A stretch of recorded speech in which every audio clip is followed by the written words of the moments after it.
að sjálfsögðu verðum við að gera kristin trú hærra undir höfði því að það er bara grundvöllur menningar okkar. Það er bara grundvöllur þess að skilja menningun okkur og söguna. Ættu að taka upp kristinfræði aftur? Já, ættum að gera það. Væri hægt að fá tölu frá Miðflokknum hvað þurfa að ná mörgum mönnum inn svo þeir mæti í vinnuna. Ég var alveg til að fá þá tölu sko. Já, við kannski fáum að sjá hvernig þetta verður þegar að Miðflokkurinn verður stærri en þið á þingi næst. Og koma á Íslandi hér inn í Evrópusambandið sem er auðvitað eitthvað furðu hnignuna bandalag sem enginn er að keppast að koma í nema einhver þróunaríki í Evrópu, kosningalófa Viðreisnar. Ég skellti upp úr þegar ég sá þetta. Útrýmum biðlistum fyrir börn. Það er hvaða nóvember í dag, ekki 20. nóvember í dag. Það er 20. nóvember í dag og dóttir mín er ennþá biðlista eftir frístundaplássi í Reykjavíkurborg sem að Viðreisn stýrir. Hvort hugnast ég hugtakið aðlögun eða inngilding? Aðlögun. Við erum nefnilega að byrja að rekka öllu. Má ég sjá, hvað er með þetta aftur? Ég þarf að lesa þetta upp átt. Já, þú mátt endilega lesa þetta upp átt. Þetta er efni sem að Samfylkingin hérna sem stendur, þú ætti að senda mér sem mynd og ég þarf að setja hana svona upp líka. Já. Við sjálfstæðismenn munum aldrei tala fyrir kerfi eða umhverfi þar sem að fyrsta eða æðsta markmið er að jafna kjör fólks. Sko, ef að markmið er að jafna kjör fólks, þá er enginn sáttur. Það eru allir millistjórnendur þeir sem að læra eitthvað eða gera eitthvað. Ef einhver er að vinna 16 tíma vinnudag, þá er hann að gera það út af því að það eru ekki jöfn kjör fólks. Þannig að áhverju ósköpunum mættu að vera með kerfi til þess að jafna kjör fólks. Segðu þetta við samfylkingafólk sem að föndra þetta og er að dreifa þessu núna? Já, ég meina, þú veist, en þetta er náttúrulega bara, sko, ekki eins og sósíalismi, þetta er bara kommunismi. Já, þetta er bara kommunismi og þetta er svona kjörnun á stefnu fjölmargra einræðisherra meðal annars í Suður-Ameríku og það hefur nú ekki gefist mjög vel, en botnin á þessari setningu, þetta er ummæli sem ég lit falla í silfrinu, að botnin var sá að kerfið sem að Sjálfstæðisflokkurinn hefði byggt hér upp hefði þó skilað af sér mesta jöfnuði á byggðu bóli. Það var sko botnin, hann er aldrei látinn fylgja með, þú veist að því að það er ekki markmið, það er auðvitað niðurstaðan sem þú horfir á. Hversu mikla velsæld þú skapar, hvernig hún skiptist á fólk og þú skapar auðvitað þessa velsæld með því að búa til hvetjandi umhverfi fyrir fólk til þess að lifa og hrærast í og starfa. Já, ég ætlaði að fá hérna til að skamma ykkur fyrir það hversu mikil jöfnuður er orðin út af því að núna erum við að tala um það að BHM er mjög ósátt sem opinberir starfsmenn hversu jöfn kjör eru orðin út af því að þið eru búin að leyfa það sko launahækkun eftir launahækkun allar byggðar á því að hækka lægstu kjör sem er búið að valda því að þeir sem eru á lægri tekjum og eru að fá hagstæðari vaktir út af því að Reykjavíkurborg er með niðurskurðarstefnu núna í velferðarkerfinu sérstaklega að þeir eru á betri kjörum heldur en yfirmenn sem eru búin að læra eitthvað og eru stjórnunarstöður og ábyrgðarstöðu út af því að þeir get ekki tekið að sér yfirvinnu og erfiðari vaktir. Þannig að það sem er búið að gerast núna er að það er í rauninni hagstæðara að vera á lægri kjörum heldur en á betri kjörum innan Reykjavíkurborgar. Þannig að af hverju eru þið búin að klúra þessu svona? Af hverju eru þið búin að búa til kerfi þar sem æðsta markmið er að jafna kjörin? Já, þú meinar eins og með breytingum á skattkerfinu þá eða? Af því að við auðvitað stýrum ekki kjarasamningum. Það hefur auðvitað verið lögð þá ofur áhersla í kjarasamningum undanfarið að hækka lægstu launin og það er bara gott og gilt markmið en þetta er auðvitað afleiðingin eins og bendir á. Þetta er enda líka eitthvað sem við ættum og kennarar hafa verið að benda mér á undanfarið í tveggjumanna tali því að það virðist sko engin kennari sem er ósammála kennarafórustunni þora að stíga fram með þau sjónarmið. Það er bara einhver gríðarleg þöggun sem á sér stað það. Að minnsta kosti er það mín upplifun því að það hafa nokkra kennarar komið að mála við mig og meðalans rætt það að það sé það sem sé helst að launum kennara. Það er hvað þau eru steypt í fast mót, hvað þau eru svakalega jöfn yfir starfsæfina og hvað er lítið tækifæri til að hækka sig í launum. Og þarna skerum við okkur úr og ég fengi aðstoð við að draga fram þessar upplýsingar frá fólki sem að þekki til að þarna skerum við okkur alveg svakalega úr í OECD varðandi þessi kjör kennara. Þannig að ég held að það sé eitthvað sem við ættum að vera að horfa til. Hvernig fólk getur hækkað í launum yfir starfsæfina að séu ekki allir nákvæmlega í sama bili þó að muni kannski 30 árum á starfsaldri. Það er auðvitað fráleitt. Já, fólk þarf líka að hafa haga af því að standa sig betur heldur en aðrir. Að sjálfsögðu. En við búum ekki við þannig kerfi. Og þetta er sama að gerast á Landspítalanum, þar sem að stjórnendur Landspítalans hafa kvartað mikið yfir því að þegar þeir fá starfskrafta sem þeir vita að hafa mikið til brunns að bera, sérstaklega með erlenda reynslu eða erlenda sérstaklega kennslureynslu, að þá geta þeir ekki boðið. Það er náttúrulega bara frægt dæmi sem að ég held að allir læknar þekkja, sem að kom frægur læknir frá Yale háskóla, þar sem hann sagði, ég er tilbúin að koma heim út og þeim langar að ala upp börnin mín hérna og Landspítalinn fékk sem sagt umsóknina, hann fór og hitti stjórnanda sagði ég get steypt þér inn í þetta mjög fastmótaða mót hann var ekkert það gamall hann kom inn á svona, þú veist, með minni reynslu og þar var hann sagt bara, já, þetta eru launin sem ég get boðið þér það var bara sambærilegt við lækna sem að hafa litla sem enga reynslu hann fór bara aftur út og við mistum starfskraft. Þetta nú meðal þess að við viljum leggja áherslu á í þessari snörpu kosningabaráttu í Sjálfstæðisflokknum að hvernig við getum lokkað heilbrigðisstarfsfólki okkar heim því að við vitum að það er bara stórkostlegt vandamál að heilbrigðisstarfsfólk snýr ekki tilbaka að námi loknu og samfélking getur lofað öllum alls konar sérlæknum og heimilislækni fyrir alla og hvað sem þeir eru að lofa en þessi læknar eru bara ekki hérna og við þurfum einhvern veginn að lokka á heim og meðal þess sem við verðum að geta boðum upp á fjölbreytta vinnustæði meðal annars það vilja ekkert allir vinna heldur á Landspítalanum við getum lagað launakjör þar en það vilja ekkert allir læknar vinna á Landspítalanum og svo höfum við nú verið að tala fyrir meðal annars skattaafsláttum fyrir þessar stéttir og búa til einhvers konar hvatakerfi fyrir það til þess að snúa tilbaka því að það er bara ekki að skila sér. Hann Ragnar sem að kokkurinn í eldhúsinu læknirinn í eldhúsinu kokkurinn í eldhúsinu læknirinn í eldhúsinu, hann sagði við mig að vorum við að ræða á tímum COVID og þá fórum við með hann að tala þetta kerfi og þá var ég ekkert byrjað að pæla í þessu þetta var áður en ég gerði meistararitgerðina mína Landspítalann og það mitt sagði hann vandinn sá að peningar ekki vandamálana, vandinn sá að hið svona fastmótaða kerfi býr ekki til neitt hvata fyrir heilbrigðisstarfsfólk, hvorki að starfa vel, nýja vilja vera þarna. Og hann sagði bara, þú veist, og ég held að hann tók dæmi, þú mátt mála Landspítalann fyrir 10 milljóna, en þú mátt bara alls, þú verður að passa upp á það að hjúkrunarfræðingar séu nákvæmlega sömu launum óháð því hversu mikið að vöktum með taka og fleira þar fram til göttunum. Og þess vegna stéttarliðsbaráttan búin að einhvern veginn snúast það að minnka vinnu og minnka viðveru og lengra eitthvað svona sem að ég veit alveg vel og ég var með þess að stoppaður af 2 hjúkrunarfræðingum daginn og þar sem það sögðu við mig bara, heyrðu, við erum alltaf að hlusta, þú verður að halda áfram þessu, þú veist, við meðum ekki segja þetta en við erum samt ótrúlega ánægðir með það sem þú verður að segja og við einhvern veginn búum við þannig hnúta að það ekki hægt að greiða úr þessu með peningum og það vitað en ég nóa nú dælt af þeim í heilbrigðiskerfi, ekki síst Landspítalann. Nei, og svo náttúrulega bara BSRB, ég var á BSRB-þingi daginn, ég held ég var sagt þér frá þessu, en ég var bara, á BSRB-þingi daginn og þar voru þau bara einhvern veginn eins og ég segi, við þurfum bara að passa að víglínan snúist lægsta samnefnara. Bara ef einhver að standa sem mjög illi vinnu og það víglínan sem við höldum, en á kostnað þess náttúrulega að árangur ekki verðlaunaður. Og þannig vorum við fullt af millistjórnendum og fleira fólk sem náttúrulega ekki á lægstu laununum. Það voru allar bara nei, við þurfum að berjast fyrir lægstu laununum og láta hækka lægstu launin. Og ég bara, þeir eru í köld, En þarna kemur líka inn á lykilatriði þessu, sem það, ég hef nú unnið bæði hjá ríki og borg.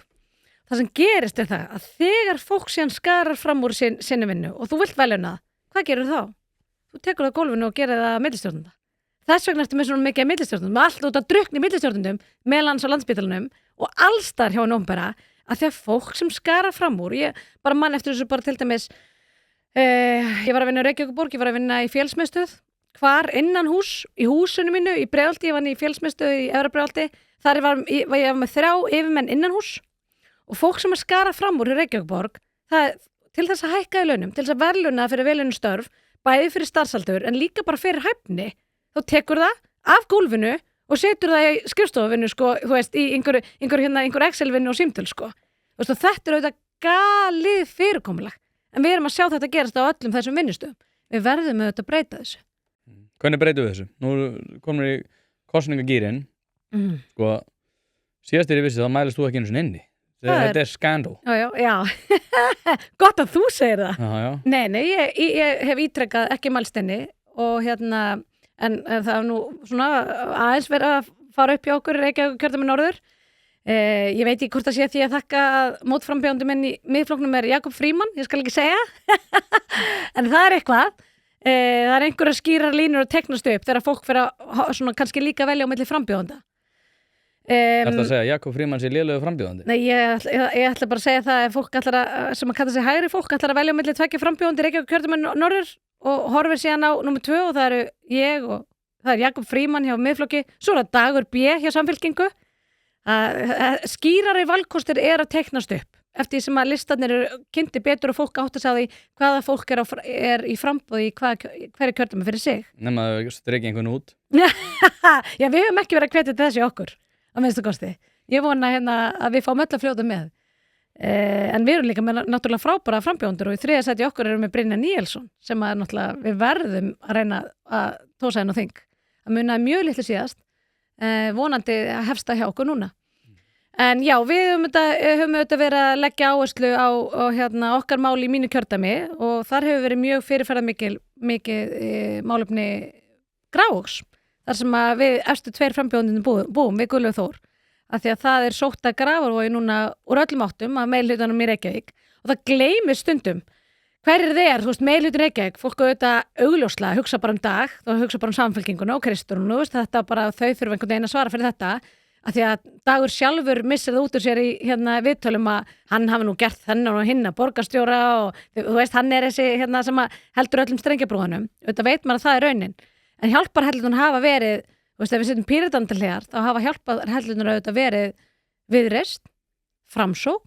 Og þetta fólk þarf auðvitað líka að svara til saka í okkar kjördæmi fyrir þær ákvarðanir sem hafa verið teknar. Því að fólk, ég held að fólk er erfiðara með að treysta þeim sem hafa verið að bregðast þessum rótgrónu hverfum í þessum hluta borgarinnar. Þannig að við höfum verið að taka þátt í þessari baráttu, ekki bara sem íbúar í Grafarvogi, ég heldur líka bara sem þingmenn þessa kjördæmis. Þetta hefur verið svolítið fyrir mikið. En svo hvað eru þau að bregðast? Já, það eru bara uppi áformum það að ofurþéttingu í Grafarvogi, það stendur til og borgarstjóri kynnti hróðugur áformum það að reisa 500 íbúðir í Grafarvogi á öllum umferðareyjum og lausum grænum blettum eða eins og borgarstjóri kallaði ónotuð tún. Við gerðum nú að gamni okkar að varpa upp, við Gulli heldum fund í Grafarvogi, mjög fjölmenna fund þar sem að við verpum upp nokkur myndum af ónotuðum túnum í Reykjavík, Klambratúni og við Ægisíðuna og það fylgta ónotuðum túnum.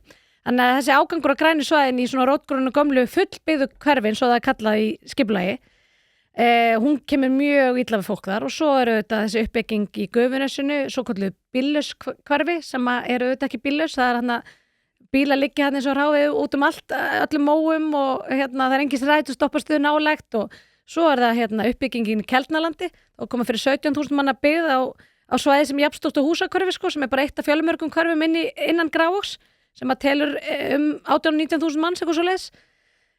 Það er ágangurinn á Grafarvogin okkar sjálfan sem að Gulli hefur nú verið að reyna að berast fyrir að vernda en hefur þurft að taka við það harðan slag við Reykjavíkurborg af því að meirihluti Reykjavíkurborg hefur bara ekki viljað vernda nógu stórt svæði þarna við vogin þó þetta sé alveg einstætt svæði.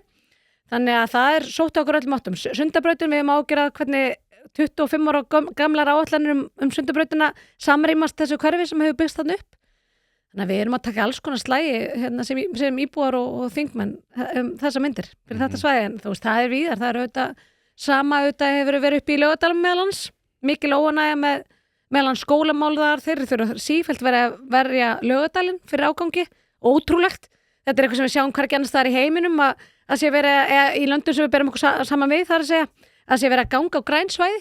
Það er allir búin að átta sig á því annars staðar að hvað þetta er mikilvægt fyrir heilsufólk, fyrir lýðheilsu, andleg heilsu og en meirihlutin Reykjavíkurborg hefur gert þetta sérstöku kappsmáli að útrýma grænum svæðum í borginni og ganga á þau og við þurfum að teikna upp þessa skýru valkosti. Já, en sko nú erum við samt að fara í kosningar landsmálin. Nú erum við búin að vera með Þetta eru sannlega landsmál. Vinstri stjóri Sjálfstæðisflokksins hérna núna í 7 ár og ég skil ekki að hverju fólk myndi ekki bara breyta eins út af venjunu og kjósa flokkin, Viðreisn, flokkin sjálfan. Já, atvinnulífsflokkin. Já, atvinnulífsflokkin eða flokkin bara eins og ég kalla hann. Og ég skil ekki á hverju við ættum ekki bara að breyta til. Þau eru tilbúin til þess að láta mig hafa 3 sinnum lægri húsnæðisvexti, tilbúin til þess að leyfa okkur loksins að kjósa. Já. Af hverju eru þið svona hrædd við þjóðina? Ég er nefnd að skila af hverju þið eru hrædd við þjóðina. Þið eru búin að vera hérna í vinstri stjórn og klúðra öllu sem klúðra hægt var að gera. Húsnæðisverðið er búin að þrefaldast eða eitthvað í eitthvað tíð. Það er allt orðið verra, lífskjör eru verri, strákar kunni ekki að lesa, þið eru búin að vera... Er lífskjör verri á Íslandi? Já, bara allt verra. Varst að lesa þetta í einhverju grein eftir einhver Nei, ég var bara með Ingu Sæland hérna fyrir örfáum dögum. Það er allt hér á vonar völ. Já, sko, ég er svona velta fyrir mér hvar ég eigi að byrja. Mörg að taka. Já, mörg að taka, sko. Við vorum að klára þingstörun á mánudaginn og ég var fyrir svo mikilli opinberun að því ég er ég ennþá, ég verið formaður efnahags- og viðskiptanefndar, var það nú bara í mjög skamman tíma, fór úr því að vera formaður utanríkismálanefndar yfir í að vera formaður efnahags- og viðskiptanefndar og þetta var rosalega eldskýrt sko, því allt í einu vorum við bara að fara að klára fjárlög og fjárlagatengt mála bara á engum tíma sko, en það var ótrúleg reynsla fyrir ekki reyndari þingmann en mig að taka þátt í þessari vinnu og ég ætla að segja það að við þingmenn getum verið mjög stolt af því að hafa klárað þetta í svona tiltölulega mikilli sátt á ekki lengri tíma. En þetta voru líka mjög langi vinnudagar hjá okkur sem að sitjum í þessum nefndum, en það var svo ótrúlega að fylgjast með hvað teiknaðist upp þegar það var ekki lengur meirihluti á þinginu. Það var ekki þannig að við vorum að hittast meirihluti, Framsóknar, Vinstri grænna og Sjálfstæðisflokks og víla að díla einhverju hluti. Þú veist, þú fær þetta og ég fær þetta, þú veist, hvernig teiknum við upp eitthvað sem við getum verið sátt við. Þetta var raunverulega þannig, hvert einasta atrið þá þurfti í raunverulega að taka bara snúning, þú þurfti að taka bara 9 nefndin, þú þurfti að taka 8 símtöl, sko. Ef að hnika þessu til, ef að skoða þetta, ef að bregðast þessum athugasemdum. Þannig að ég var bara, við vorum bara öll, við tókum öll þátt í þessari vinnu, fyrir utan Miðflokkinn auðvitað, sem að mætti ekki til þingstarfa. Mættu á 3 af 17 nefndarfundum hjá mér til dæmis, sem að setja saman þessi fjárlagatengt mál. 1 af 15 fundum í fjárlaganefnd. Það var nú öll mætingin á Miðflokknum. Þeir segja mjög gjarnan, við erum bara 2. Þá segi ég er bara 1 og ég mæti samt í vinnuna. En gott og vel, þannig að það var mjög merkilegt að fylgjast með hvernig hinir flokkarnir unnu. Og sjá þá teiknast upp þessa skýru mynd hversu raunverulega vinstri sinnað Alþingi er. Þú varst bara með einhvern veginn free for all. Allir voru bara semja. Maður bara logandi hræddur það að þeir eru bara myndaðar einhver óformlegur 70% vinstri meirihluti á Alþingi sko, því að það var bara hægt. Þú bara fannst það áþreifanlega, það var alls hvað vorum að ræða. Þú veist, það var bara teiknast upp annað myndir að var enginn í neinu liði, þú veist, það voru bara allir einhvern veginn að þreifa öllum. Þá sástu bara hvað Alþingi Íslendinga er rosalega vinstri sinnað, lítið til í aðhald, lítið til í að draga saman ríkisútgjöldin, þú veist, þetta var alveg svakalega þungur róður. Þannig ég segi það að fólk sem er að hugsa að kjósa eitthvað annað, ég veit hreinlega ekki hvað það ætti að vera. Og ef við snúum okkur að viðist, ég hef nú verið að draga fram og ég er ótrúlega ánægð með það að eitt af mínum helstu baráttumálum á þessu kjörtímabili hefur verið gert núna kosningamáli hjá Sjálfstæðisflokknum, sem er afnám jafnlaunavottunar, að jafnlaunavottun verði gerð valkvæð, ekki skylda. Þú mátt alveg skreita með þessum stimplum á ríkinu þú vilt sko, en þú getur ekki skylda fyrirtæki til þess, að því að í fyrsta lagi þá er búið að sýna fram á það með rannsóknum að þessi jafnlaunavottun sem er stimpill frá ríkinu að þú greiðir jafnlaun, þessi jafnlaunavottun, hún skilar engum marktækum árangri. Það er engin munur á fyrirtækjum sem að fá hann stimpil og sem fá hann ekki. Hvað var það jafnlaun? Og númer 2, það er að koma hérna upp ítrekku dæmi þess að launum kvenna sé haldið niðri af fyrirtækjum sem eru með hann stimpil. Og þetta hefur verið að koma upp ítrekka til dæmis á Landspítalanum. Ég hef bara heyrt þetta sko undan mér í atvinnulífinu sko. Já, láglaunavottunin. Það er þetta kallað, gárungarnir kalla þetta láglaunavottuna. Þetta var það þingmáli því að fólk er líka búið að gleyma. Fólk gleymir því að Viðreisn stýrir Reykjavíkurborg og fólk er búið að gleyma því að Viðreisn var inn í ríkisstjórn. Og hvað gerði Viðreisn í ríkisstjórn? Þetta var þeirra fyrsta mál og þau kölluðu þetta lykilinn að frjálsum atvinnumarkaði. Það var pitsið sko. Og þetta var fyrsta þingmálið þeirra og bara farðu og googla þetta. Þú veist, það er bara slíkar fréttatilkynningar þessa umbreytingu á atvinnulífinu sem jafnlaunavottun Viðreisnar átt að skila. Og ég hef verið að taka þetta mjög mikið upp á þinginu og þau hafa svoleiðis varið þetta með kjaft og klóm og komið í viðtöl og þetta er frábært verkfæri. Þau eru aðeins byrjað að draga landsam. Já, ég skil það. Þau finna líka fyrir hitanum frá atvinnulífinu. Flokkur atvinnulífsins, Viðreisn, höfundur jafnlaunavottunar. Viðurkenniði bara að þetta er algjört skipbrot. Ég hef líka sagt það við þau, maður er bara maður að meira ef maður viðurkennir mistök. Það er komið reynsláttakerfi og það sökkar. Og við eigum bara að leggja það niður, við eigum bara að horfast í augu við það. Þannig ég er mjög glöð að sjá það raungerst að þetta er orðið kosningamáli okkur, en mér var hins vegar alveg svakalega brugðið þegar ég sett út greinum þetta máli í gærmorgun og það liði ekki nema nokkur klukkutímar. Þegar að starfsmenn í jafnréttarstofu voru búin að dúndra inn grein á Vísi til þess að verja jafnlaunavottun. Er þetta bara í lagi? bara í lagi að opinberir starfsmenn blandi sér inn í pólitíska deilu til þess að verja störfin sín, til þess að verja verkefnin sín sem eru pólitískt ákveðin. Finnst þér að þetta leggja niður jafnréttisstofu? Vertu nú hreinskilin, út af því ég veit þú vilt að sko og ekki, ég veit þú ert í kosningabaráttu en ég held að sko, út af því þetta er sko heldur ég sé að við á með þetta, býtu hvað er eftir margir starfsmenn í jafnréttisstofu, hvað er eftir margir kjósendur mínir? Sko, það er mun sá hérna flokkur sem er tilbúin að taka mestu svona, hvað er það, pólitísku áhættuna, hann mun sigra þessu kosningar. Já. Með það í huga, þá vil ég að þú viðurkenna það sem þið finnst. Ég held að sé þetta að minnstakosti skera niður stærsta hluta því sem að jafnréttisstofa gerir, en ég held að sé, við viljum, og við erum náttúrulega að tala fyrir því að fækka stofnunum úr 160 sjálfstæðisflokkurinn, ég veit ekki hvar jafnréttisstofa lendir þar í niðurskurðarhnífnum, kannski er hún bara saman einhver öðru apparati, en ég held að það sé gott samt að við séum með einhverju leið fyrir, þú veist að því að við erum með lögum jafnastöðu og jafnrétt kynja og ég er ekkert mótfallin því, ég er ekki mótfallin því að fólk geti fengið úr því skorið hvort það sé rétt stað þeim lögum, en það er sannlega hægt að draga verulegur umfanginu og stór hluti af þessari vinnu er þessi jafnlaunamáttun Viðreisnar. En að því þú nefndir líka húsnæðisverði í borginni, húsnæðisverði á Íslandi, hvar húsnæðisverð í Reykjavík spilar stærsta rullu, þá aftur, hver er stýr eftir Reykjavíkurborg? Það er Viðreisn. Og hefur Viðreisn verið að tala, Viðreisn sem að tekur að sér sjálfur og póstar á samfélagsmiðla, lækkum vexti og lækkum verðbólgu og hvert hefur þeirra framlag verið til þess að lækka vexti og verðbólgu með því að stýra húsnæðismarkaðnum í Reykjavík? Já, það hefur ekki verið að brjóta nýtt land. Það hefur verið að byggja 500 íbúðir í Grafavogi á umferðareyjum þar. Og ég segi bara, nei takk. Farið þið betur ykkar mál, heyrðu, annað kosningalófa Viðreisnar. Ég skellti upp úr þegar ég sá þetta. Útrýmum biðlistum fyrir börn. Heyrðu, það er hvaða nóvember í dag, ekki 20. nóvember í dag. Það er 20. nóvember í dag og dóttir mín er ennþá biðlista eftir frístundaplássi í Reykjavíkurborg sem að Viðreisn stýrir. Viljið ekki bara byrja á ykkar eigin biðlistum í Reykjavíkurborg, biðlistum eftir dagvistun, biðlistum eftir frístund, biðlistum eftir þjónustu við aldraða. Viljið ekki bara byrja á ykkar heimahögum þar sem að þið raunverulega hafið áhrif? Sko, við erum að bara ekki láta mig byrja. Nei, ég ætla nefnilega ekki að láta að byrja því að við erum að tala um landsmálin, sko. Ég skil alveg að við viljum taka um Reykjavíkurborg. Mér finnst það bara ekki trúverðugt að vera að segjast um að lausna landsmálunum þegar þú stýrir langstærsta sveitarfélagi landsins og klúðrar svona rækjuna. Já, en flokkurinn er bara ekki búin að fá að komast að... Gefðu okkur breyk í landsmálunum. Flokkurinn er bara ekki búin að komast að í landsmálunum og atvinnulífsflokkurinn, Samfylkingin. Jú, Viðreisn hefur sannarlega komast að landsmálunum. Já, hvað í hálftíma? Með ömurlegum árangri. Já, ok. En sko, þú sagðir að fólk væri manna meiri ef það væri tilbúið til þess að viðurkenna mistök. Já.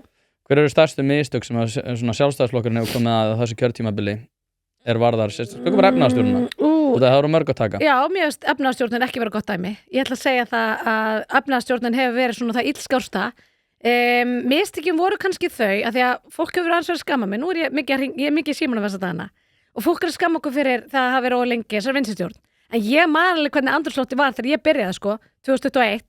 Það var bara mjög góð stemming fyrir þessu samstarfi, einhver tíma. Þá vorum við auðvitað ennþá í þessu hræðilega COVID tímabili og við verðum að muna eftir að ræða þessa kosningastrategiu Samfylkingarinnar að tefla fram COVID-fólkinu í framboð og bústlega skrítin ákvörðun, en ok, við vorum í miðjum heimsfaraldri og svo þetta bara eftir að versna, þú veist, svo bara dundu yfir áföllin, það var bara stríð og það voru eldgos og þú veist, óanægðan fóru auðvitað krauma kannski þegar þú veist, einhvern veginn aðeins frekar, þegar hann fór að byrta til, þegar við aðeins sáum til sólar með öll þessi áföll. En Diljá, þú talar um að viðurkenna mistök. Já, þá ætlum ég að segja, þá ætlum ég að koma að mistökunum. Að þegar fólk hefur að segja, þið áttu að vera lunga hætt í ríkisstjórnarsamstarfi, þá ætlum ég að segja, við áttum að slíta þessu ríkisstjórnarsamstarfi eftir sumarþingið. Af því að, eftir að við kláruðum í vor. Af því að við náum frábærum árangri þegar við kláruðum þingið í vor, rosalega mikilvægum árangri, bæði í umhverfisráðuneytinu og útlendingamálunum. Og ég hef ekki viljað skipta á því að við hefum farið út hálfu ári fyrr og mista þessum breytingum sem eru þegar byrjað að skila árangri, sameiningu stofnana í umhverfisráðuneytinu og allar þessar breytingar sem við náðum í gegn eins og varandi fjölskyldusamningarnar í útlendingamálunum, svo hefum við mátt hætta. Og ég hef viljað bara biðast afsökunar á því.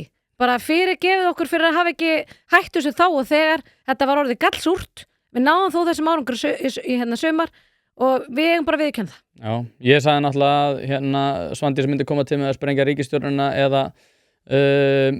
eða flokkinn 1. september Já. og hún ákvaða að sprengja flokkinn sem að sýnist ætla að takast en sko, en reyndar sko, mér myndi þykja mjög sárt ef að Svandís myndi ekki komast inn á þing út af því að Það er svoleiðis? Já, mér finnst, ég er enda búin að spá því að enginn af vinstriflokkunum komist inn. Ég held að Píratar, sósíalistar og vinstri grænir með taka það mikið á hver öðrum. Það er það lítið að atkvæða inn í þessu mengi, svona þessu woke mengi, megin í lífinu.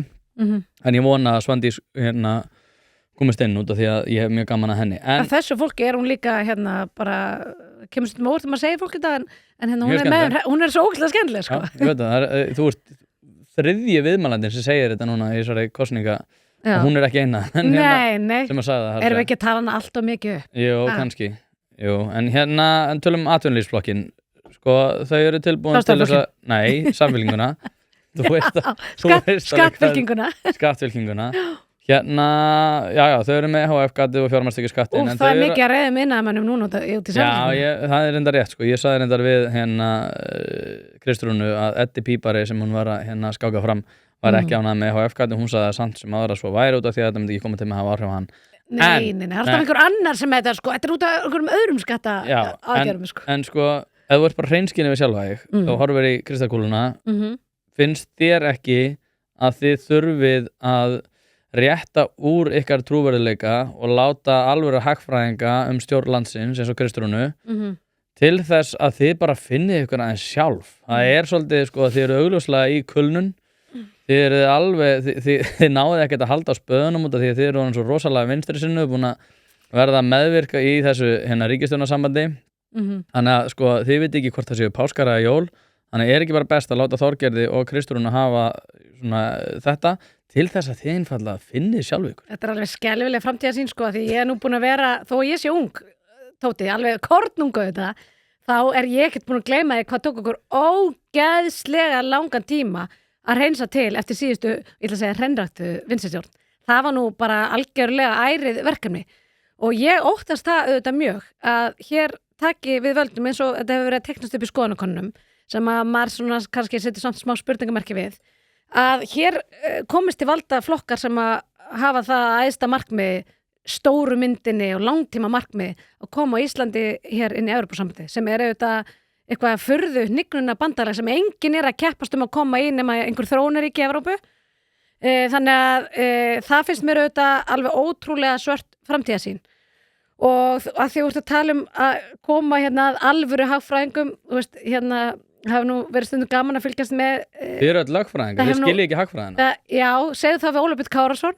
Hvað honum finnst að þú sért að kalla Kristrúnu eina hagfræðing. Óli Björn er jafn mikið í frambóði fyrir Viðreisn, Framfylkingun og Sjálfstæðisflokk. Við erum með frábæra frambjóðendur í frambóði núna og við erum meðal með 2 nýja oddvita í okkur kjördæmi og það er ekki fólk sem þið þekki úr sjónvarpinu með þessir hrikalegu COVID-fyrirmæli sín með grímur fyrir andlitunum, sko. Það er ekki oddvitunir okkar. Það eru menn sem eru að koma beint úr atvinnulífinu og hafa frábæra sögu að segja og gott innleggin í störfum þinginu, það er gott fyrir okkur að fá fólk úr atvinnulífinu en þing, ekki bara hagfræðinga og lögfræðinga og embættismenn, sko.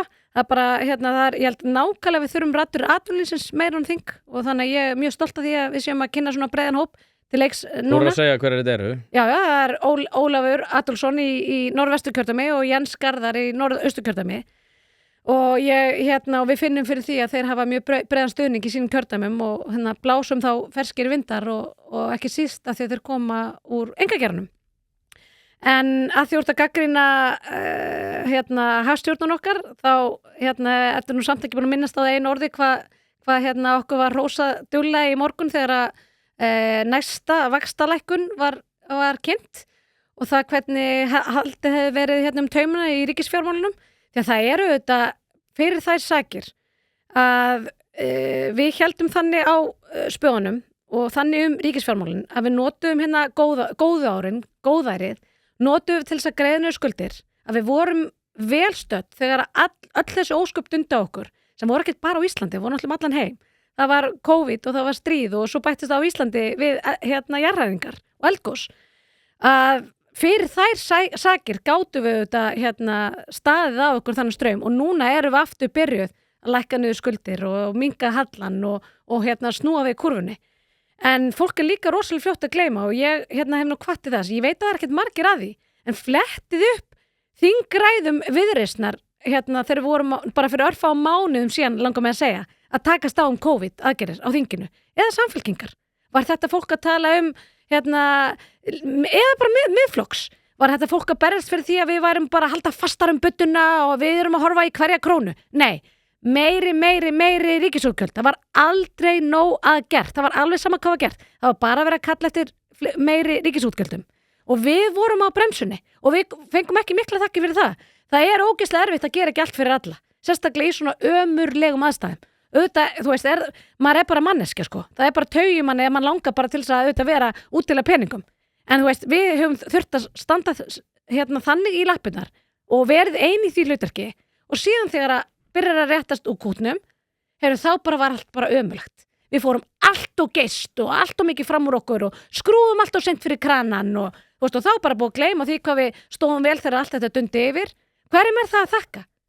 Og ég ætla að segja þér eina sögu sem að ég gjarnan að segja núna. Ég var að segja hana síðast í gær í Borgó. Þar sem að og þú var svolítið að byrjaði á þessu á, ég ekki bara komin tími til að gefa sjálfstæðisflokkum frí. Sagði við með eldri sjálfstæðismaður Símon daginn. Ég var að segja, hvernig líst þér á þetta hjá ykkur? Hann sagði, ég svolítið fúll yfir þessum úrtölu röddum, sko, það eitthvað stemmingið samfélagin líka, jafnvel að sjálfstæðismenn, maður segir bara, ekki komin tíma að gefa sjálfstæðisflokkum frí. Hann búinn að vera svo lengi. Og þessi gamli maður, hann svaraði þessu sjálfur og hann sagði, þegar ég lít tilbaka og horfi á það að sjálfstæðisflokkurinn búinn að vera við völd öll þessi ár og bara mikinn meiri hluta lýðveldis tímans, þá horfi ég tilbaka og ég hugsa það, hvernig við höfum farið frá því að vera fátækasta ríki Evrópu yfir í það að vera eitt að ríkasta, jafnvel það ríkasta. Og ég hugsa bara, til betri ferilskrá eða ástæða til þess að kjósa sjálfstæðisflokkinn en einmitt það, hvað hann hefur verið lengi við völd og hvað hefur tekist vel til. Þetta gerist ekki sjálfur sér. Nei, en þú veist alveg þetta alveg affræðingarnir. En þú veist alveg vel og ég að þessi 12% eru út af því að þið eru búin að vera meðvirk í vinstristjórn. Já. Þessi 12% út af því við vorum of lengi í samstarfi við flokka sem við áttum ekki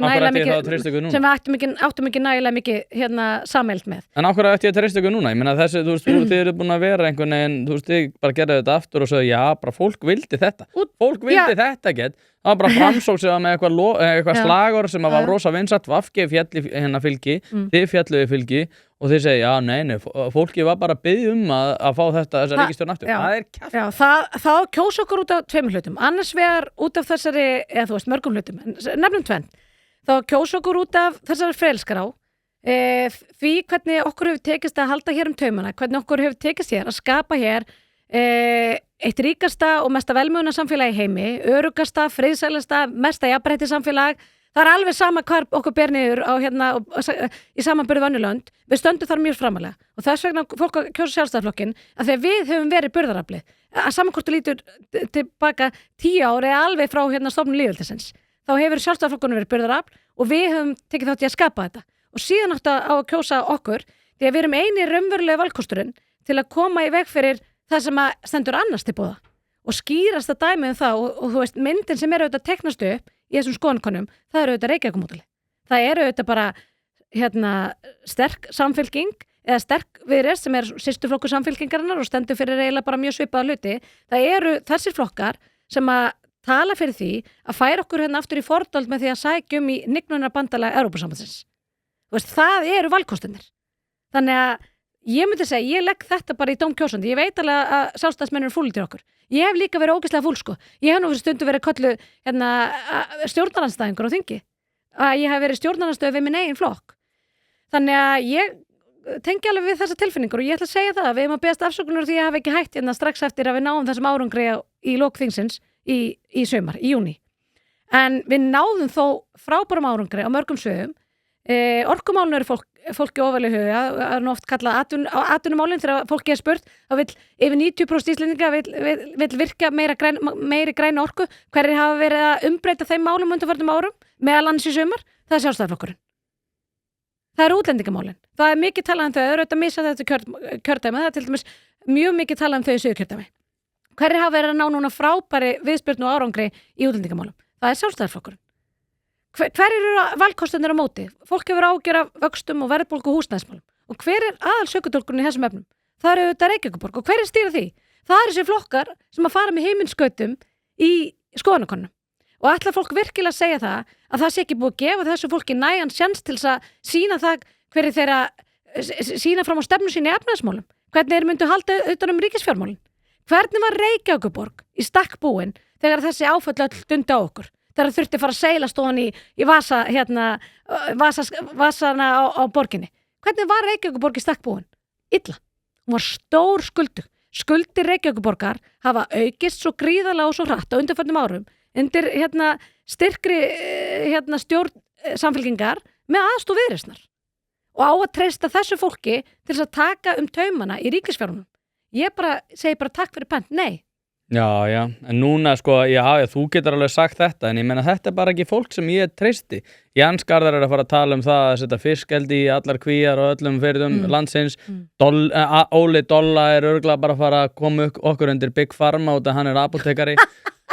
Gulli fótbrotni að fara að reyna að taka Bjarna aftur og Teflon maðurinn að fara að móka undir sig og sína Nefnir þarna 2 oddvita sem eru algjör og öndur með þegar kemur að sjókveldi en gott og vel, þeir þurfa þá að takast á. Já, en þú veist og þeir get ekki eins og skvassa bífið svo erum við með Áslaugu Örnu og hún bara að móka öllu undir einhverja aumingja í háskólanum sem að sækja sér einhverja bullgráður og svo erum við með utanríkisráðherra sem að móka fullt af fjármunum í eitthvað stríð sem aldrei að fara að vinnast. Ég bara treysti ykkur ekki fyrir þessu. Þú glemdi formannum? Nei, ég sagði Teflonmaður. Nú, það er Teflonmaðurinn. Það sjálfsögðu. Þannig að eins og ég segi, ég bara treysti ekkert af þessu liði. Af hverju ósköpunum ætti ég að kjósa þið bara vera á pari við sósíalistar. Já, það er svoleiðis. Já, mér finnst ég nú bara vera búin að færa ágætisrök fyrir því og það er nú alltaf þannig að þú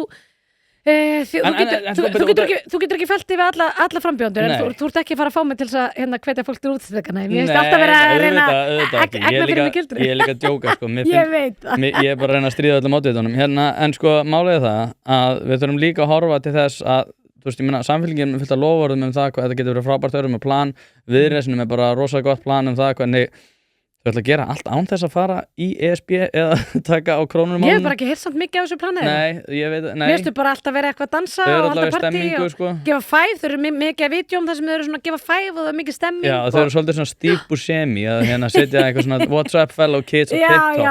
Já. Á sig félagsmiðstöðinni í Fósbræðum. Já, en þú veist, það geta allir verið með fögur fyrirheit og fögur sjónarmið, en ég meina, fyrst og síðast þetta er svo snörp bara það myndi að koma til með að snúast persónur í og traust til persóna. Sko, þetta voru náttúrulega ekki mín sjónarmið gagnvart öllum oddvitunum, en þetta er það sem maður heyrir. Já. Skilurðu, ég reyndar með Óla Adolfs, ég reyndar hef ekki heyrt að hann sé Big Pharma, en ég veit hann er í apótek. Ég heyri þetta útvarpissögu, þú færðu þetta ekki fólk úr atvinnulífinu inn á í stjórnmálstarf án þess að það auðvitað fylgir með þeim þar sem þau hafa verið að berjast fyrir auðvitað engagerðum líka auðvitað þar fólk þú þarft átt að segja að það eru auðvitað, ég veit ekki hvort maður á að kalla það bagginn en það eru auðvitað farangur sem það kemur með sér, það er reynst á atvinnulífinu og það verður auðvitað að vinna samkvæmt stefnu Sjálfstæðisflokksins í þessum málum bara eins og í öðrum málum og komast að málamiðlunum með sína félaga og við erum með utanríkisráðherra sem hefur staðið sér frábærlega þegar kemur að málum Úkraínu og ekki veitir af og að þú nefnir ég kveikti nú ekki á perunum með formannin okkar en það er auðvitað meira að segja fólk sem er alveg hundfullt úti en alveg samur hvaða flokkum það er líka að segja við mig í þessum símtölum og samtölum þegar við höfum nú farið við og hitt fólk hann auðvitað ber af. Það eru auðvitað enginn sem kemst með tærnar þar sem að Bjarni hefur hælana alveg saman hvort það er í framkomu eða fasi eða rökferstu hann auðvitað ber af í þessum kappræðum og það fer alveg óstjórnlega í taugarnar á okkar andstæðingum hvað við erum með þrælsterkan formann við þessar aðstæður. Bjarni er aldrei betur enn í kosningum. Hann er aldrei betur nema þegar að móti blæs. Já, alveg rugla. Ég manni þegar hann fór á móti Gulla sko þá hlustaði ég á ræðin hans og það var bara, þetta var svona einhver svona topp 100 bestu ræður það var alveg rugla sko. Já, Bjarni er í stuði sko. Hann er í stuði, hann er góður mótvundi og það eru fullt af fólki sem er ekki saman okkur í pólitík og fúlum sjálfstæðismennum sem hafa bara, grefilega Bjarni góður, þú veist. Já. Það verður nú bara ekki annað sagt um hann. Það verður ekki tekið á honum og ég hef nú sagt það að þú veist, það er ekki erfitt að taka viðtal við hann, það er mjög gaman. Hann er ekki skaman á við mig. Nei, þú veist, það er náttúrulega bara öðruvísi sko, hann er náttúrulega svo, þú veist, hann svolítið eins og að lesa, hann eins og ég kíkja fyrir bakvið mig og sé hvort það sé prompter sem einhver svona PR-fulltrúi að skrifa út af því að það allt sem hann segir. Og hann líka, bara alltaf blaðalaust og hann svo rökfastur og hann svo auðvelt með að koma orðunum að kjarnaatriði, sko. Hvað heldur hann sé með í grinda þessu tölu? Ég hef ekki hugmyndið það. Ég bara alltaf að tala hvað hann tekur í back og nýjasta fyrirsögnin var hvað hann með stóra hendur sem náttúrulega bara eitthvað sem rætt allstað, sko. Svo sé þessi fyrirsögn á Vísi í dag. Bara lúkurnar á Bjarna Ben. Já, það náttúrulega, hann eins og hann sé alltaf á hafnaboltaleik með svona gerfi hendur. Já. Hann bara þannig í real life. Hvernig ekki að treysta manni sem með svona stóra hendur, sko? Já, ég veit það ekki. Nei, ég sé að þú ert farin að hugsa að þú sér hann fyrir þetta bara svona drömkjær. Nei, það alveg, maður verið lítill í sig, sko. Þið verið sér Always Sunny in Philadelphia. Það sem hann með gerfi hendur. Ég nenni ekki að tala þetta. En sko, tölum eitthvað annað. Hvernig sér þið fyrir þetta því að það mjög stutt í þetta þið mælist mjög lágt. Já, við höfum nú verið uppleið. Ef þú ætlar að vera, sko, út af því þú ert búin að rosalega mikið á gjöfinni eins og þú ert kallið Duracell kanina. Ef þú ætlar að vera smá auðmjúk gagnvart í svona hvernig þú horfir á stöðuna. Hvernig svona sérðu fyrir framtíðina? Við erum rosalega mikið búin að tala hvað búið að vera gert en svona sem framtíðsýn og ég held að það muni vera mjög krefjandi kjörtímabil. Hvernig sér þið fyrir framtíðina undir leiðsögn Sjálfstæðisflokksins? Þú mun tala gott atvinnulíf og hvað en svona á dýpra leveli. Svona hvað það svona spesifíst sem að þú sér til dæmis hvað tilur það sé sem við þurfum að laga, ekki út frá einhverju hvað flokkar gerðu eitthvað annir, en bara svona menningarlega. Erum við hægt að tala þá greiðinu skuldir? Já. Og styrkjari stofum undir atvinnulífi? Já, ég spurði Jón Gunnar hvort að hann myndi koma til með að vera eldmóðskvetjandi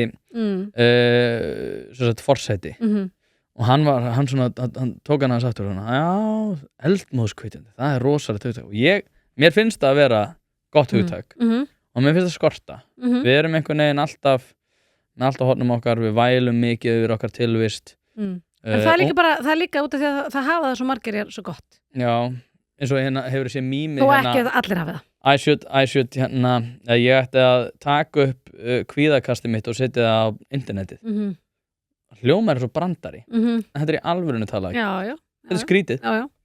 Já, þetta skrítið. Fólk getur gert það sem það vil. En ég bara alveg sammála því. Við erum kannski allt of mikið að vorkenna okkur sjálfum. Við erum kannski allt of mikið glasið kannski allt of oft hálftómt en ég held að sé að hluta til út af þessari miklu velmegun og við megum aldrei missa sjónar á því og ég fekk þessa spurningu í Borgu, sko, hvort að varðandi kjör þeirra lægstlaunu og þá sem hafa það síst í samfélaginu. Við megum aldrei gleyma þessum hópi, við megum alltaf að vera að reyna að gera betur og í svona ríkur velmegun samfélag eins og okkar þá auðvitað ekki að vera til fátækt. Við höfum alltaf verið að reyna að rífa fólk upp og hvetja það til þess að halda áfram. En ef við erum að horfa til framtíðar, þá erum við stöndum við ákveðnum tímamótum. Það eru svona mál sem hafa verið að koma upp, varðandi bara svona, því þú nefndir gildi og framtíðina, að það tungumálið okkar. Það alls konar svona frelsismál, bara frelsi til athafna, ferðafrelsi. Ég fór nú að fund á dögunum hjá 4x4 sem að kalla sig og eru miklir náttúruverndarsinnar. En þeir leggja áherslu að það gleymist að ræða frelsi fólks til að njóta náttúrunar. Þetta ekki fólk sem keyrir á mosa á einhverjum 80 tonnu dekkjum? Nei, þetta fólk sem ber mikla virðingu fyrir náttúrunni og vill að það sé greiður aðgangur að náttúrunni, að fólki sé raunverulega gert kleift að ferðast náttúruna, ekki bara horfa á hann á Google Maps úr 101, sko. Þeim finnst það fólk allt og hávært í umræðunni, fólk sem fer aldrei og vill sjá ósnortna náttúru. Þannig að við þurfum að takast á þessu gildi, við þurfum að takast á orðræðuna, tjáningafrelsið. Það nú svolítið Það uppáhaldið mitt? Já, ég veit það uppáhaldið þitt. Ég meina ég hef nú verið að fá opbendingur það hvort það sé séns að ég sé með gamla bloggsíðu frá því ég var í menntaskóla, þú veist, að bara annarkvor frambjóðandi búin að fara taugum núna undanfarna daga, hvort hann þurfa að leita upp eitthvað eitthvað sem að sagði á MSN þegar það var á hétt. Þú veist, að því að það getur verið dregið fram í dagsljósið og þú getur verið látin svara til saka fyrir það með mælistekunum sem við erum búin að búa til í dag, sko. Þetta eru gildisviðum að ræðum og ég hef nú gjarnan verið að skrifa trúfrelsi, til dæmis, og bara íslenska menningu og trú. frelsi og hérna við tókum svona aðeins á þetta í undirlok þingstarfa líka, þar sem að dróðust upp ákveðnar línur líka vorum að kjósa sóknargjöldin sem að hérna þú veist, ég meina það er ýmis mál sem við erum ekkert alltaf að spá í, við erum alltaf rosalega fókusir á vext og verðbólgu núna sko, en það eru svona kjarnamál umgjörðunum okkar samfélag, það eru menntamálin. Ég var rosalega ánægð með það að fyrsta kosningamáli sem Sjálfstæðisflokkurinn kynnti voru menntamálin. Það var fyrstu áherslumálin sem kom út frá Sjálfstæðisflokknum. Það er mikið kalla eftir þessu, en veistu hversu margir spyrja út í menntamálin í símtölum? Mjög fáir. Þú veist, það eru alltaf reglulingur sem ræða heilbrigðismálin. Það er miklu fyrir að vera að ræða nákvæmlega það sem við sjáum á Forsíðunni og Vísi og MBL, sko. Morgunblaðið hefur auðvitað verið að taka ákveðna forystu í umfjöllunum menntamálin, en þetta er stoðin og grundvöllurinn fyrir einhvern veginn samfélaginu okkar, sko. Hvernig grunnskólakerfið okkar er uppbyggt. Þú veist, ég er foreldrað 2 barna í grunnskóla og þú veist, það er frábært starfsfólk þar og það er rosalega vel tekið á móti manni. Það er rosalega mikið verið að hugsa hvernig börnunum líður. Það hefur verið mikið áhersla það undanfarin ár. En svo ég bara að fá einhvernir barnanum minn og ég botna ekkert í þessu. Þetta er bara eitthvað litakerfi og þú veist, það er mjög gjarnt að vera að mæla hjá þeim lesræða. Drengurum minn í 7. bekk. Það er ekki ennþá byrjað að mæla hjá honum lesskilning. Dóttir mín fekk ekki námsbækur fyrir en hún var búin að vera 3-4 vikur í skólanum af því að það var bara einhver töf á sendingu. Þú veist, við erum allt niður okkur þegar kemur að námsgögnum og uppfæra þau og setja fjármagn í það. Þú veist, ég meina, þetta eru þetta stóru málin sem við þurfum að einblína á núna á næstu árum. Og samhliða því auðvitað, ég veit alveg að stærsta kosningamáli að því að er bara það sem kemur við pinguna, sko, bara butta heimilsbókaldið, sko. En þetta eru svona stóra myndin sem við þurfum að fara hvað leið ætlum við að fara. Og ég ætla að segja að leiðin sem við eigum að vera að fara sem samfélag, þú veist, bara áttin sem við eigum að færast í til dæmis ekki átt aðild að Evrópusambandinu. Þetta er bara kosningamál núna. Þegar þessi 2 flokkar sem hefur hvað mest tala fyrir aðild að Evrópusambandinu að skora svona hátt í skoðanakönnunum, þá eigum við að taka til varna. Við eigum að leggja áherslu á alþjóðasamstarf, við eigum að leggja áherslu á samstarf gegnum EES-samningin sem er mikilvægastu viðskiptasamningurinn okkar. Við höfum ekkert að gera inn í hnignunarbandalag Evrópusambandsins. Bara engan veginn. Við höfum ekkert að sækja og við höfum engan áhuga á því að vera millifæra auðlindirnar okkar og auðæfin okkar inn á þetta svæði, inn í þetta tollabandalag. Hvað þú talar trúfrelsi og gildi? Hvað myndir þú segja ef ég myndi segja við þig að á næsta ári myndum við koma til með að byggja nýja trúarbyggingu sem að vera ekki kristin í Gráaunum? Ég er móttækileg fyrir því? Ég er fylgjandi trúfrelsi og þar meðal því að söfnur geti reist sér húsnæði til þess að iðka sínum trú og þá ekki bara við kristna trú, þá við alla trú. Þannig ef ásatrúarfélagi vil byggja sér hof í Grái ef það er ekki á grænu svæði, ég veit reyndar ekki, það er ekkert pláss fyrir þess konar húsnæði held ég í Gráinu nema kannski Gufunesinu. Myndirðu fagna mosku? Ég held reyndar að sé nóga moskum á Íslandi með hvað eru óbúslega fáir múslimar, sko. Það eru mjög fáir. En það sem við þurfum að gæta okkar varðandi og þá bara við öll trúarbrögð, við höfum ekki að taka neinn út fyrir sviga í þessum efnum, en við þurfum að passa upp á það að sé ekki vera að fjármagna þetta af einhverjum erlendum einræðisríkjum, sko. Það verður auðvitað að við ættum að setja okkar harra reglur um það. Já, sem er að gerast í Evrópu. Sem er að gerast í Evrópu og við erum alltaf á eftir á hér, sko, og við sem höfum verið að skrifa og tala útlendingamálum til dæmis í mörg ár, þegar við byrjum að tala þetta þá erum við kallur rasistar og okkur er slaufað. Ási Friðriks ætti nú að þekki það, sko. Ég hef lent í þessu líka.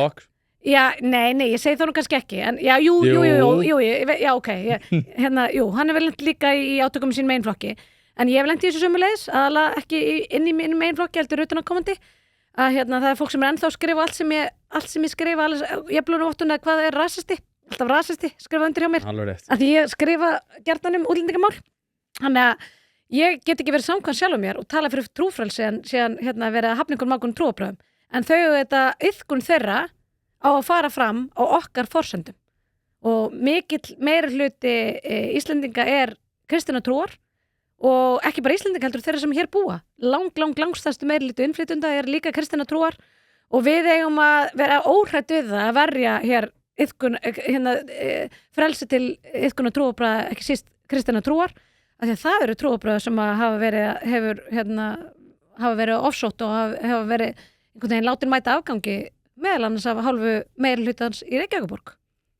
Hvað er að tala? Ég er að tala það hvernig heimsóknir barna í kirkjur til afundunum hafa verið gerðar tortryggilegar, það hafi ekki mátt dreifa trúarefni í skólum, að það hafi verið gert veður út af fyrirkomulagi fermingafræðslu og annað. Þetta eru bara breytingar sem við höfum séð verða á síðastliðnum árum, þrátt fyrir að mikill meirihluti barna sé í skólakerfinu sé kristin trúar, þrátt fyrir það að við séum með stjórnarskrá varða kristna trú, þrátt fyrir það að við séum með lög grunnskóla sem að lögum samkvæmt bera mótast af kristinni arfleifð. Og við höfum Þorgerður Katrín fóru fyrir því að voru gerðar breytingar á löggjöfni, þannig að kristinfræðikennsla var tekin út og í stað þess var komið á svona almenni trúarbragðakennslu. Ég reynda fylgjandi því að við lærum öll trúarbrögð, en að sjálfsögðu verðum við að gera kristin trú hærra undir höfði, því að það er bara grundvöllur menningar okkar, það er bara grundvöllur þess að skilja menningun okkur og söguna. Ættu að taka upp kristinfræði aftur? Já, við ættum að gera það sem sérstaka námskarinn. Við ættum að gera henni hærra undir höfði af því að við erum Íslendingar og við höfum svo, það bara er lykillan því að skilja menningun okkar og sögun okkar. Og myndirðu krefja börn þeirra sem eru innflytjendur, sem eru annarra trúar, að sitja þannig kúrsa? Það sjálfsög. Allir sem eru allir sem eru í íslensku skólakerfi, þeir hljóta að fara eftir sömu námskrá. Við undanskiljum engan þar. Ekki frekar heldur en að við, ef að við erum með eins og við erum með núna og eigum að vera með áfram, við eigum að vera með almenna trúarbragðakennslu. Það er enginn sem fara fram að ganga því hann vill loka fyrir eyrunum þegar að vera að tala önnur trúarbragð. Sömuleiðis ætla ég að segja það að maður hefur nú fengið ábendingar þess efnis að það sé orðin einhver vandkvæði við sundkennslu vegna ólíkra menningar heima. Það á bara algjörlega, þú getur ekki neitað því að taka þátt í íþróttum eða sundi á Íslandi og borið fyrir því trú eða einhverju samfæringu þeim efnum. Það er bara ekki boðlegt. Við sem að vorum neitt í sund árum saman, við varum með þessu hóta Þú skalt þola það sama. Já, skuli allir þola það sama. Nei, ég meina, það eru bara allir á Íslandi jafnir fyrir lögunum. Það er bara þannig. Það er enginn tekin út fyrir sveiga þar og þú sviftir ekkert einhvern, þetta er líka, þetta er réttur á Íslandi til þess að Þetta eru vitaka réttindi. Réttur til þess að hlýða diljumist? Nei, réttur til þess að vera í skóla sem að bara ekki allir í heiminum fá að gera. Og það er bara ekki þannig að þú getur verið að fara fram á gang þegar þér hendar. Það er bara ekki þannig. Það virkar ekki þannig. Þetta er bara partur af því að vera í íslensku samfélagi og íslensku skólakerfi, að sjálfsögðu. Hvort hugnast ég hugtakið aðlögun eða inngilding? Aðlögun. Viltu að við hættum að nota orðið inngilding? Já, ég er ekki hrifin af því. Ég nota ekki þetta orð. En þú veist, ég vil ekki hættu því að fólk getur bara gert það sem það vill. Ég er líka, ég er svo umbrúðlind, sjá til. Nei, ég bara nota ekki sjálf. Fólk sem hingað kemur hlýtur að aðlast okkur, bara eins og við gerum þegar við flytjum til útlanda. Við gerum ekki að gera þá kröfu að við mætum ekki á svæðið bara með sviðakemman og eddukvæðin og gerum þá kröfu að fólk sé að pikka upp okkar siði og gildi. En sannarlega viljum við heldur ekki fara tilbaka. Við sjáum þessa umbreytingu sem við orðið á íslensku samfélagi með tilkomum fleiri innflytjenda hér. Við höfum farið frá því að vera mjög einsleitt samfélagi, að vera algjört fjölmenningarsamfélag. Við finnst að vera kostur, við finnst að frábært. Við höfum bara ekki staðið nógu vel að því. Hvað finnst þér með svona klæðaburð? Núna er búið að banna búrkuna og svona í ýmsum sviðum. Já. Finnst þér að við ættum að banna búrkuna? Við eigum að skikka fólk til þess að sýna andlit sitt á almannafæri af því að það er öryggismál. Fólk á ekki geta, þú átt ekki geta verið með lambhúshettu og þú átt ekki geta verið í búrku almannafæri. Þú getur bara verið að því heima hjá þér.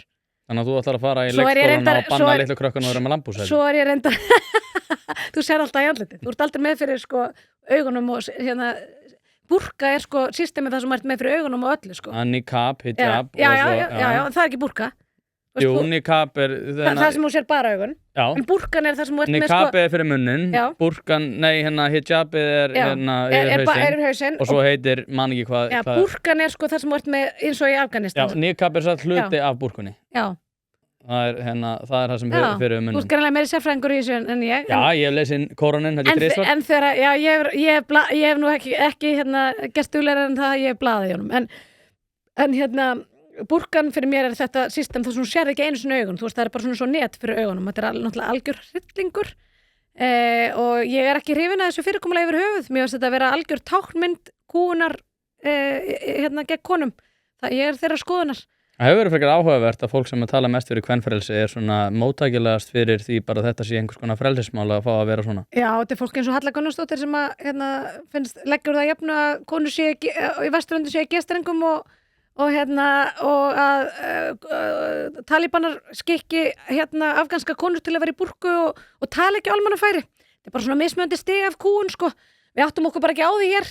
Þú veist að þú ert að leita til hennar ef þú verður fyrir áreiti af hálfu annars kjörins fulltrúa. Því að hún, ef einhver klípir rassinn á Dilljá Mist á djamminu, þá ég held að sé líklega að einhver annar verði fyrir áreiti að minni alveg heldur en öfugt. Ég er ekki viss að nokkur þá gæti þú verið svolítið saka af hálfu Höllu Gunnarsdóttur. Ég er ekki viss að nokkur leggi það með mig, en jæja, ég minnstu kosti ekki orðið fyrir því ennþá. Ég held að sé ekki mikið það á mínum vinnustað að minnstu kosti ef ég ekki heyrt það. Það er þá eitthvað slúður sem ég hef mist af. En og hvernig komum okkur út í þessa Þú gerir það. Áreiti á Alþingi. Þú fórst að tala gildi, ég meina það bara leiðir að því að við þurfum að tala að klípa rassina fólki, sko. Já, ég segi það, ég hef nú verið að ræða þetta við ungt fólk, það var nú orðið sú umbreyting sem hefur ekki farið mjög hátt kannski á íslensku samfélagi að það var bara ekki venja þegar ég var að byrja að fara út á lífið, að það var bara mjög mikið klipið mann allstaðar. Mér skilst ég var hans verið að spyrja unga stelpur sem eru í stjórnmálstarfinu í kringum mig og þar vil minna það að þetta sé að hafa minnst kosti verið snar minkandi. Það var ekki allir lent í því. Ég var dyravörður, strákar voru miklu meira klippnir af stelpunum heldur stelpunum af strákunum. Já, það er svoleiðis. Já, þetta var alveg vitað, sko. Ekki vill maður minn meina það, hún fannst alveg þegar MeToo-byltingin kom og við fórum að bera saman bækurnar og fórum að ræða svona hluti sem að mér hafði alltaf einhvern veginn þótt, þetta bara hafi verið bara partur af mínum uppvaxtar árum og hann var svo gapandi hissa að heyra af minni upplifun á þessu öllu, sko. Já. Honum fannst alveg ótrúlegt að heyra það að ég færi ekki út að hlaupa seint á kvöldin nema að vera með lykil á milli puttana, sko. Að þetta væri bara einhvern veginn veruleikinn hjá konum, sko. Þú náttúrulega eftir að kíkja til mín í boxi, sko, það var ennþá mín Já, það er alveg rétt. Skandal. Ég er náttúrulega, 1,5 metra hæ, ég er ekki mjög ókvænlega, sko. Nei, en fólk gæti samt að vera hrætt. Ég mætti alveg við því. Já, mætti alveg við því. Sko, fyrir nú að ljúka þessu. Manni finnst alltaf eins og maður sé nýkomin, tími líður svo þetta er svo skemmtilegt. Ég veit þetta. En sko, ég veit ekki hvernig ég á að orða þetta. Sko eins og ég segi, þið mælist með 12%, við vorum að tala efnahagsmálin og fleira. Já, við höfum líka mælist með 17%, við erum á hraðri uppleið. En mér langaði nefnilega að fara aftur inn á þess með eldmóðin, sko. Já, finnst þið vanta eldmóði mig? Nei, ekki þig, sko, en mér finnst vanta almennt í svona umræður og þannig, þú veist, eins og, ég held að Heiðar Guðjónsson sagt það við mig daginn, hann kom inn á þetta. Það er svo einkennilegt að fylgjast með fréttum oft út af því að sko áður fyrir var þetta þá var talað við Dúksin í MR og tekið viðtal við hann og honum gert hátt undir höfði en í dag þá tölum við þann sem að gafst upp á námi út af því að hann fór í eiturlyf og eitthvað þar fram til götunum og var allt bara einhvern veginn á hornum sér og allt var ömurlegt. Mér finnst nú við alltaf verið drekt í reglulega í fyrirsögnum og viðtölum við einhvern sem fekk 9,99 meðlækkun. Er það? Ég er ekki alveg sammála þessu, sko. Það er nú bara þetta verðbólgu í einhvernum eftir að við tókum upp þetta ABC-kerfi sem er algjört kjaftaði. Já, við viljum laga það í Sjálfstæðisflokknum. En finnst þér ekki að við þurfum að einhvern veginn að auka eldmóð? Ég veit ekki, sko, ég er náttúrulega kannski Ástríðu líka. Já. Þú veist, ég menna við erum okkar menntakerfi er með hvað var það lægsta hlutfall afburðanemenda á Norðurlöndunum. En hvað er það sem fyllir okkur eldmóði? Hvað er það sem fyllir okkur ástríðu? Er það ekki meðal annars ágjöf? Já, er það ekki en er það ekki líka kappsemi? Er það ekki umhverfi þar sem þú getur skara fram úr? Og nú er ég ekki bara að tala um að því við erum að tala um einhvern skólakerfi, það skiptir einhver máli hvað það er. Er það ekki, verður ekki ástríðufullur fyrir einhvern sem þú þarft að berjast fyrir, hafa eins fyrir, þú segir ágjöf, ég segir líka, þú veist, hvetjandi umhverfi. Það sem er ekki alltaf verið að draga alla niður í sama, þú veist, það sem að fólk má raunverulega skara fram úr, hvort sem það er í íþróttum eða skólakerfinu eða í iðninni eða þú veist, bara í garðyrkjunni heima hjá þér, skilur þú. Það ert ekki að mega svolítið standa upp úr. Ég held hann að sammála. Við ætlum í bjór. Þú fara inn að leika á þér. Já, ég fara inn að leika á þér. Ég er svo fein að fá að vera ekki spyrðað að ríða bara gifta minn góður. Það er seinast spurningin. Bjarni reyndar geimaði svolítið þann leik með því að segja bara ég ætla að giftast þeim öllum. Ég horfði með þetta Oddur hjá Vísi er einmitt búin að vera að gera alltaf skemmtilega þætti. Það er fyndið að fylgjast með því, sko, þar sem þetta er náttúrulega, ég held að þetta sé líka, þetta er mjög sniðugt konsept, þetta vangjadót, sko. Hann er búin að vera að gera þetta mjög vel. Þar einmitt var þetta með hendurnar, þar sem þeir voru að bera saman hendur. Þetta er mjög skemmtilegt. En hérna Ég væri ekki mjög góð í það með mína litlu hendur. Nei, ég nákvæmlega Ég ætla með Bjarna, sko, það að menn svo fáviti, sko. Já. En bjór, Kristrún eða Svandís? Klálega Svandís. Kristrún drekkur ekki bjór. Nei, ok, en þú veist út af lífi. Það er gaman að fara út af lífið með Svandísi. Ég er ekki vissum að Kristrún gerir mjög mikið af því. Nei. En ég veit að Svandís gerir það. Bjarni eða Gulli? Ég hef spurt það þessu. Gulli. Hvað með, er einhver í sjálfstæðarflokkunum sem að þú myndir velja umfram Gulla? Til þess að fara í bjór með? Já, ég er náttúrulega búin að fara svo oft í bjór með Gulla, ég er náttúrulega orðin döðleg á honum, sko. Það er bara, það er fylgt að það er rosalega gaman að fá sér í glas með Guðrún Hafsteinsdóttur. Hún leynir á sér. Fyndin og skemmtileg og sjarmerandi og hún er sko ein mesta people person sem ég hef kynst. Við byrjum samtíma á Alþingi og við vorum búin að vera 3 daga þegar við vorum búin að sko, læra nöfninu öllum sem unnu á Alþingi og sko búin að rekja eftir þeirra einhvern veginn, búin að tengjast og vissi hvað allir byggu og þú veist þessi frændi þessa og við tengjast það gegnum það. Hún er ótrúleg. Hún er svo mikil people person og það er bara ein önnur manneskja sem ég veit sem er svona mikil people person og það er Gulli. Það er manneskja, Gulli er sko svona típa sem að vill pantar að fara í biðröð sko þegar hún fyrir svo gaman að lenda á spjalli og hann tekur stundin leigubíl bara til að taka leigubíl að þegar hún fyrir svo rosalega gaman að spjalla við leigubílstjóra. Þetta er fólk sem að dregur orku úr félagslegum aðstæðum en verður ekki, þú veist, ekki dreint sko. Ég ber mikla virðingu fyrir því. Ég hef lært mikið af þeim tveimur. Já. Ég glemdi henni í oddvita drullinu mínu. Já, í Drottningunni. Já, í Drottningunni. Hún er líka flekkulaus Guðrún. Já, ég hef mokkað undir eitthvað kjörís MS. Kjörís, þú reyndu að gera kjörís tortryggilegan á Íslandi. Við fáum ekki, sko, við höfum nú verið að kvarta við því að fá ekki eins og alltaf kjörís á þinginu, sko. Hún er svo lítið spilt, Guðrún, sko. Var ekki eitthvað drama samt með það að þau ættu einokuna mjólkurís og Arna fór í eitthvað eða eitthvað? Nei, það var MS. Ég mani ekki. Nei, þú getur ekki varpa neinum skugga yfir kjörís, ég get sagt það. En ég sá áhugaverða staðrind hins vegar á TikTok. Ég er ekki á TikTok. Ég er svo hrædd við kínverskar njósnir. En ég sá þetta myndband á netinu sem var svo að Guðrún væri eini oddvitinn í Suðurkjördæmi sem að byggja í Suðurkjördæmi. Sérlega ekki dýrar en ég keypti það. Hinn er búið bara á höfuðbrúsæðinu. Í alvörunni? Spáði það. Hverjir eru oddvitar í Suðurkjördæmi? Og það eru þetta Kvíði Víði. Það er Víðir, hann býr í einhverstaðar, Kópavogi, Garðabæði eitthvað. Og byrju hverjir eru hérna? Það er Ásthildur Lóa, hún býr í Garðabæði. Býr hún í Garðabæ? Já, hún býr í Garðabæ. Óásthildalegt að búa í Garðabæ? Já. Það er hverjir eru fleiri oddvitar? Þetta var rifið upp svona, það voru nokkru þöldur upp. Ég er búin að vera að reyna að bara kynna mér ekki hverjir eru oddvitar hvar. Ég er búin að vera pæla ótrúlega mikið ég var að tala við fólk sem er í boxinu, alls konar fólk sem er ekkert mikið að pæla í pólitík og ég er búin að spyrja svona, hvernig ætlar að kjósa og eitthvað og þau segja, ég er ekki alveg búin að ákveða mig ég er búin að eitthvað aðeins búin að skoða ég hallast að þessu eða hinnu og svo segja við mig bara, og svo segja, ertu búin að pæla eitthvað, þú veist í hvað kjördæmi er nei, ég pæla ekkert í því veit ekki eins og hvað þetta fólk heitir, veit ekkert í hvað kjördæmi en þeir munu kynna sér stefnu flokkana ég er búin að vera að segja við flokkana ég hef stundum verið spurður svona álit hvernig að haga þessum málum og ég er búin að vera að segja ekki vera að blaðurum hver er í hvaða kjördæmi því að fólki er drullu sama fólk mun kjósa eftir stefnu fólk mun, ég held það ég ætla að vera ósamlegar það er bara því að við erum í búblu það sem allir er að pæla í pólitík já, ég er samt líka bara í ringingum sko og ég ætla bara að segja það að það er bara mikill áhuga fyrir því til þess að Brynjar Níelsson fara aftur á þing já. Og hann er í mínu kjördæmi og við látum það fólk vita því þú getur kosið Brynjar Níelsson í þínu kjördæmi, skilurðu, þetta bara skiptir raunverulega máli, fólk sem býr Reykjavík kjördæmi norður, það getur valið Jakob Frímann eða Brynjar Níelsson. En ertu ekki að hringja í fyrrum sjálfstæðismenn og skráða? Nei, ég er bara að hringja alls konar fólk. Ok, ég er bara skal fúslega viðurkenna, þetta getur verið rangt hjá mér. Ég held að Brynjar Níelsson, hann mældist nú í nýlegri könnun vinsælasti stjórnmálamaður Íslands. Hann hefur vinsældir langt út fyrir raða sjálfstæðismanna. Þannig að ég held að ég er ósammála þetta skipta ekki máli, en ég er sammála því að fólk, sérstaklega þetta í Reykjavík, það veit ekki til hvað kjördæmi það er. Hefur ekki hugmyndu það. Þannig að ég bara þegar vorum að samna meðmælum til dæmis, þá var fólk að velta fyrir sér, í hvað kjördæmi er ég? Þegar við erum að samna í norður og síðan söður, þá þurfti fólk raunverulega að hugsa sig um. Ég meina Grafarholtunum til dæmis bara skipti í tvennt. Og það er engilega að vita það sko. Nei. Þannig að þetta er auðvitað ekki það sem skiptir höfumáli, auðvitað skiptir auðvitað stefnan höfumáli.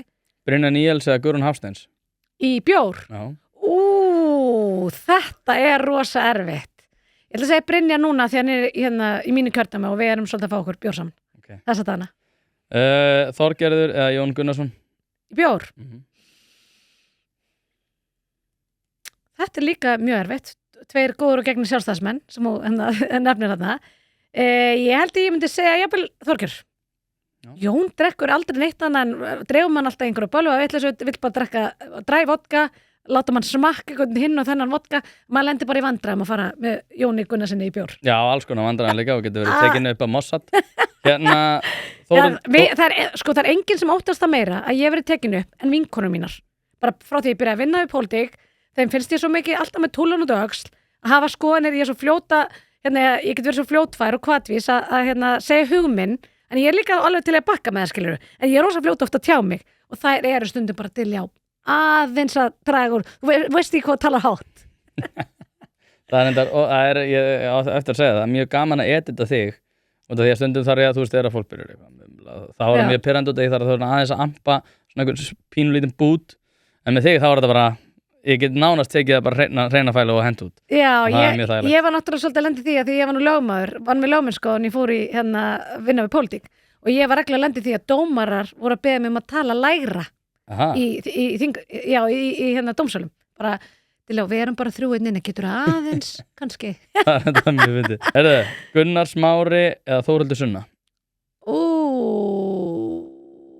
Ég ætla að segja Gunnar Smári, þó ég sé ógeðslega fúlut í hann.